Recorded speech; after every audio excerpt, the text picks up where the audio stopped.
கருணாஸின் மகன் கென் கருணாஸ் அவர்கள் இயக்கி நடித்துள்ள யூத் மூவி எப்படி இருக்குது அப்படின்றத பார்த்துடலாம். யூத் அப்படின்ற டைட்டில் பார்க்கும்பொழுது நம்ம விஜய் அவர்கள் வந்து யூத்தாக இருக்கும்போது நடித்த படம் தான் ஞாபகம் வருது. ட்ரெய்லருமே பார்த்தீங்கன்னா ஆல்டோட்ட பூபதி படத்தோட அந்த பாட்டை வந்து யூஸ் பண்ணி தான் ரிலீஸ் பண்ணியிருப்பாங்க. இப்போ படத்தின் கதை என்ன அப்படின்றத பார்த்துருவாங்க.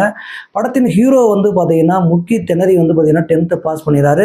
+1 +2 படிக்கிறதுக்கு வந்து சீட்டு கிடைக்காம பார்த்தீங்கன்னா கென்கோட அவங்க அம்மா வந்து தேவதர்ஷினி வந்து பார்த்தீங்கன்னா அழுது புலம்பி எப்படியே சீட்டு வாங்கிறாங்க. பார்த்தீங்கன்னா +1 +2 போயிடுறாரு ஹீரோ கென் அவர்கள் வந்து.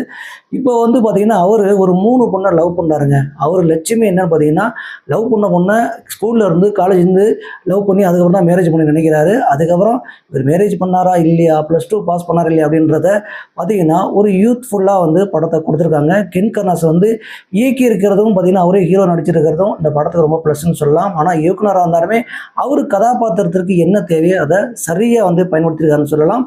ஒட்டுமொத்த ஆர்டிஸ்ட்டுமே ரொம்ப நல்லா பண்ணியிருந்திருக்காங்க. அவங்க ஒரு ஹீரோயினையும் பார்த்தீங்கன்னா அவங்க கொடுத்த கதாபாத்திரத்தை ரொம்ப சூப்பராகவே பண்ணியிருக்காங்க. இதில் பிரியதர்ஷினி மட்டும் பார்த்தீங்கன்னா ரொம்ப யூத்ஃபுல்லாக வந்து கலர்ஃபுல்லாக வந்து ரொம்ப நல்லாவே பண்ணியிருக்காங்க அப்படின்னு சொல்லலாம்.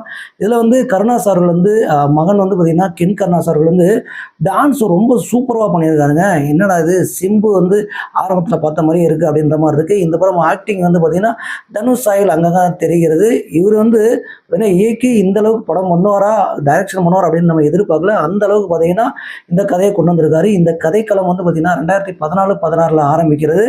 இவர் அடிக்கும் லூட்டி, பசங்க அடிக்கும் லூட்டி அப்படின்னு சொல்லி ஒட்டுமொத்த திரைக்கதையும் அமைச்சிருக்காங்க. ஆனால் இதில் வந்து பார்த்தீங்கன்னா ஆரம்பத்திலிருந்து இன்ட்ரோல் வரைக்குமே வந்து ஒரு போர் அடிக்கிற மாதிரி தாங்க போகுது. இன்ட்ரோல் பேக் ஒரு லாக் கொடுத்துருக்காங்க. செகண்ட் ஹாஃபில் ஒரு முக்கியமான எமோஷனலாக கனெக்ட் பண்ணியிருக்காங்க. அந்த கனெக்ட் தான் வந்து பார்த்திங்கன்னா மக்கள்கிட்ட போய் சேர்ந்துருக்கு அப்படின்னு சொல்லலாம். சில இடங்களில் வந்து பார்த்திங்கன்னா காம் நேரம் 10 நிமிஷம் ஒரு தடவை வந்து சாங்கெலாம் வர ஆரம்பிக்கும் போது போர் அடிக்கவும் ஆரம்பிச்சிருது. ஆனால் இன்ட்ரோலுக்கு அப்புறம் கதைக்கிழமை வேறொரு கோணத்தில் போகிறது. கிளைமேக்ஸு நம்ம எதிர்பார்த்த மாதிரி இருந்தாலுமே ரொம்ப நல்லாவே இருக்குது. அங்கங்கே பார்த்திங்கன்னா மற்ற படங்களோட நினைவு வருகிறது. இதில் வந்து டான் படத்தோட நினைவு வருகிறது. இது ஸ்கூல் சேர்ந்த கதை, அது வந்து பார்த்திங்கன்னா காலேஜ் சேர்ந்த கதையாலும் சில சீன்கள்லாம் மிக்ஸ் ஆகி தான் வருகிறது.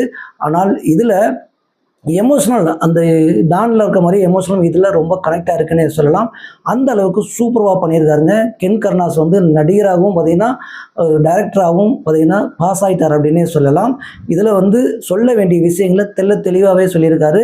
யூத்துக்கு ஒரு பிடிச்ச படமாக தான் இருக்கிறது. இதில் கேமரா ஒர்க்கும் எடிட்டிங்கும் பார்த்திங்கன்னா ரொம்ப சூப்பராக இருக்குது. ஜி பிரகாஷ் குமாரோட மியூசிக்கு சொல்ல வேணால் செம்மையாக இருக்குங்க. ஒரு பாட்டு வந்து யூத்துக்கெல்லாம் பிடிக்கிற மாதிரி செம்ம சூப்பராகவே அமைஞ்சிருக்கிறது.